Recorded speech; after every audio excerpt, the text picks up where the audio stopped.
સુરતમાં BRTS route ઉપર અકસ્માતો અટકવાના નામ નથી લેતા, ત્યાં પાંડેસરા બીઆરટીએસ રૂટમાં અકસ્માતની ઘટના સર્જાવા પામી છે। પાંડેસરાના બમરોલી રોડ કૈલાશ ચોકડી પાસે શનિવારે રાત્રે બીઆરટીએસ કોરિડોરની રેલિંગ કૂદીને રસ્તો ઓળંગવા જતા એક યુવક બીઆરટીએસ બસની અડફેટમાં આવી ગયો હતો। ગંભીર રીતે ઘવાયેલા યુવકને સારવાર માટે હોસ્પિટલ ખસેડવામાં આવ્યો હતો। અકસ્માત બાદ લોકો દોડી આવ્યા હતા। બસના કાચની તોડફોડ કરી હોબાળો મચાવ્યો હતો। બનાવની જાણ થતાં પાંડેસરા પોલીસ ઘટના સ્થળે પહોંચી તપાસ શરૂ કરી હતી। પાંડેસરાના બમરોલી રોડ ઉપર કૈલાશ ચોકડી પાસે શનિવારે રાત્રે આશરે 40 વર્ષીય અજાણ્યો યુવક બીઆરટીએસ કોરિડોરની રેલિંગ કૂદી રસ્તો ઓળંગવાનો પ્રયાસ કરતો હતો। દરમિયાન પૂરપાટ ઝડપે પસાર થતી બીઆરટીએસ બસની અડફેટમાં આવી જતા યુવક ગંભીર રીતે ઘવાઈ જવા પામ્યો હતો, જેથી તેને 108માં તાત્કાલિક સારવાર માટે હોસ્પિટલ લઈ જવામાં આવ્યો હતો। અકસ્માત બાદ આસપાસના લોકોમાં ભારે રોષ ફેલાઈ ગયો હતો અને બસના કાચની તોડફોડ કરતા પાંડેસરા પોલીસ ઘટના સ્થળે દોડી આવી હતી। રોષે ભરાયેલા લોકોને વિખેરી નાખ્યા હતા અને તપાસ શરૂ કરી હતી। યુવક કૂદીને રેલિંગ ઓળંગતો હતો ત્યારે આ દુર્ઘટના સર્જાઈ હતી। આટવાગેટ વિસ્તારમાં સુરત શહેર પોલીસ પરેડ ગ્રાઉન્ડ ખાતે નવરાત્રીનું આયોજન કરાયું હતું। મોટી સંખ્યામાં પોલીસ કર્મીઓ સાથે પોલીસ પરિવારના લોકો સાથે સુરતીઓ ગરબે રમ્યા હતા। ગરબામાં ગૃહ રાજ્યમંત્રી હર્ષ સંઘવી પણ હાજર રહ્યા હતા।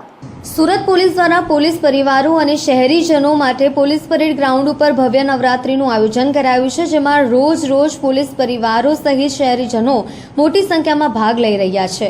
ગૃહમંત્રી હર્ષ સંઘવી પણ ગરબામાં હાજર રહ્યા હતા, ત્યારે ખેલૈયાઓ પોલીસ સાથે ગરબા રમવા અનોખી સુરક્ષા અનુભવી રહ્યા છે।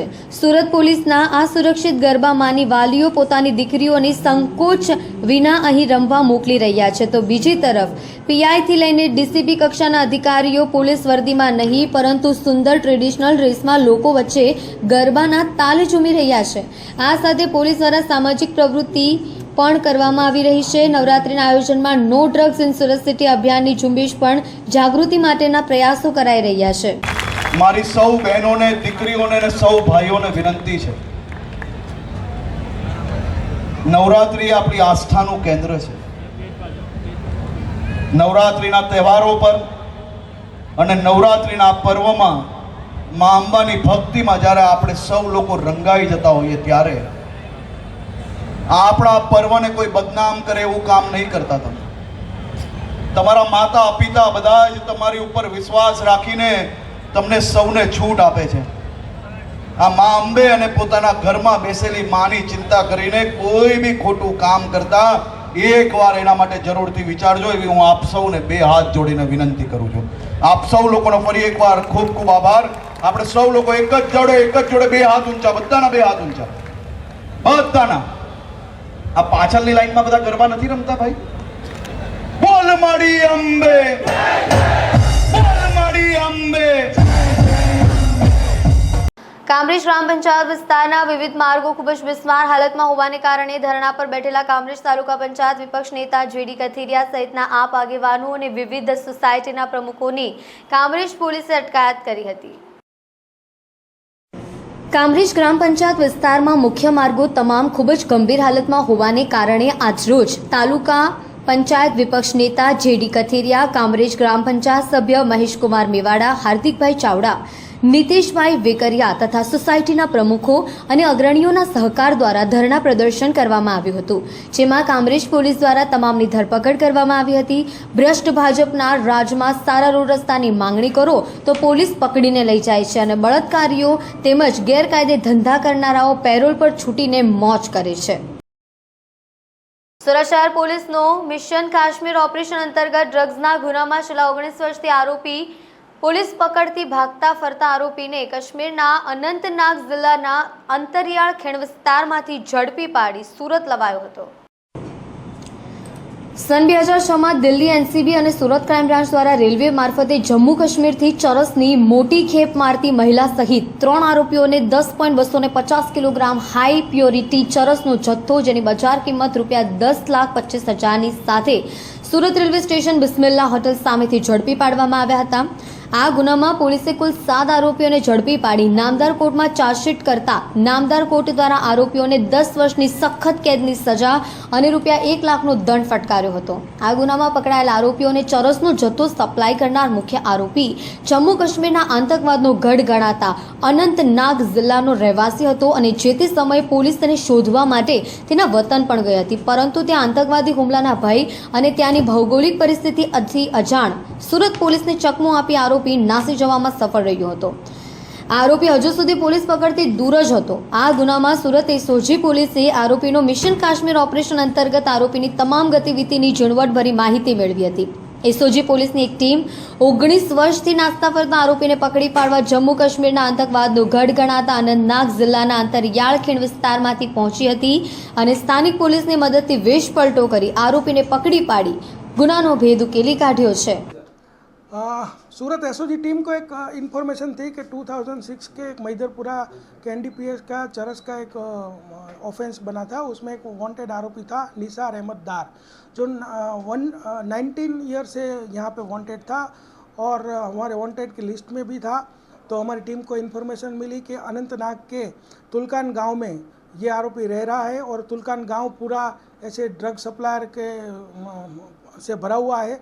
तो हमारी टीम वहाँ गई. हमारे वहाँ लोकल जो एसओजी है उसके साथ मिल के वहाँ पे वॉच रखी और वॉच रखने के बाद सुबह 5 बजे वेपन के साथ जाके ये ऑपरेशन हमने ऑपरेशन को अंजाम दिया और आरोपी को पकड़ के यहाँ सूरत लेके आए. सर, आरोपी ड्रग्स कहाँ से लाता था और किस तरह से सप्लाई करता था? आरोपी ड्रग्स अफगान से वाया कश्मीर थ्रू यहाँ सूरत में वो उस टाइम देने आया था. तब जो जिसने ड्रग मंगवाई थी वो राजेश खत्री था, वो भी उस टाइम पकड़ा गया था और तब से ये वांटेड था. सर, ये 370 हटने के बाद पहली बार सूरत एसओजी पुलिस ने मिशन पार किया. हाँ, 370 हटने के बाद और हमारे डीजी सर ने और हमारे सीपी सर ने हमको पुराने जो आरोपी है वांटेड उनको पकड़ने की जो ड्राइव दी गई है उसके अंतर्गत हमको ये इन्फॉर्मेशन मिली कि ये आरोपी वहाँ पे लोकेटेड है. तो फिर हमने टीम बना के वहाँ पे भेजा और एकदम सफलतापूर्वक किया जो ऑपरेशन है वो पूर्ण किया. સુરતના ઉધના 3 રસ્તા પાસે અકસ્માતના બનાવમાં ટ્રાફિક પોલીસની પ્રશંસનીય કામગીરી જોવા મળી રહી છે. અકસ્માતમાં ઇજાગ્રસ્ત યુવકને ટ્રાફિક પોલીસના જવાનોએ 108ની મદદથી હોસ્પિટલ મોકલી આપ્યો હતો. ગુજરાતમાં કેટલીકવાર અકસ્માતની ઘટનામાં સામે આવતી હોય છે. સુરતમાં ફરી એક વખત અકસ્માતની ઘટના સામે આવી છે. સુરતના ઉધના 3 રસ્તા પર અજાણ્યા મારુતિ કાર ચાલકે એક યુવકને ટક્કર મારી દીધી હતી અને ફરાર થઈ ગયો હતો. અકસ્માતમાં ઇજાગ્રસ્ત હાલતમાં યુવકને ટ્રાફિક પોલીસ સર્કલ 12ના પોલીસ જવાનોએ દોડી આવી 108 એમ્બ્યુલન્સની મદદથી હોસ્પિટલ મોકલી આપ્યો હતો. આમ સુરત ટ્રાફિક પોલીસની પ્રશંસનીય કામગીરી જોવા મળી હતી. હાલમાં જ નરસિંહાનંદ મહારાજ દ્વારા ઇસ્લામ ધર્મના મહાન પૈગંબર સાહેબના વિરુદ્ધ કરવામાં આવેલ ઉશ્કેરણીજનક ભાષણ સામે કાયદેસરની કાર્યવાહી કરવા સુરતના ગોસિયા બાલાપીર ચેરિટેબલ ટ્રસ્ટ દ્વારા માંગ કરવામાં આવી છે. નરસિંહાનંદ મહારાજ નામે સોશિયલ મીડિયાના વોટ્સએપ અને ફેસબુક ઉપર ઉશ્કેરણીજનક મુસ્લિમ ધર્મના સ્થાપક હઝરત મોહમ્મદ પૈગંબર સાહેબના વિરુદ્ધ ભાષણો કરી મુસ્લિમ સમાજની લાગણી દુભાવવાનું કાર્ય કર્યું છે, જેમાં માઇક ઉપર જાહેરમાં હઝરત મોહમ્મદ પૈગંબર સાહેબના પૂતળાઓ બનાવી તેને બાળવાનું કહેવાયું છે, જે કાનૂનની વિરુદ્ધ હોય અને ભારત દેશમાં વસતા કરોડો મુસ્લિમોના ધર્મ વિરુદ્ધની વાત કરી કરોડો લોકોની લાગણી દુભાવવાનું કૃત્ય અને બે સમાજો વચ્ચે લડાવવાનું તેમજ ઘર્ષણ અરાજકતા ફેલાવવાનું કૃત્ય નરસિંહાનંદજી મહારાજ દ્વારા કરવામાં આવ્યું છે. આજે નરસિંહાનંદ મહારાજ દ્વારા ઇસ્લામ ધર્મના મહાન પૈગંબર સાહેબના વિરુદ્ધ કરવામાં આવેલ ઉશ્કેરણીજનક ભાષણ સામે કાયદેસરની કાર્યવાહી કરવા સુરતના ગોસિયા બાલાપીર ચેરિટેબલ ટ્રસ્ટ દ્વારા માંગ કરવામાં આવી છે.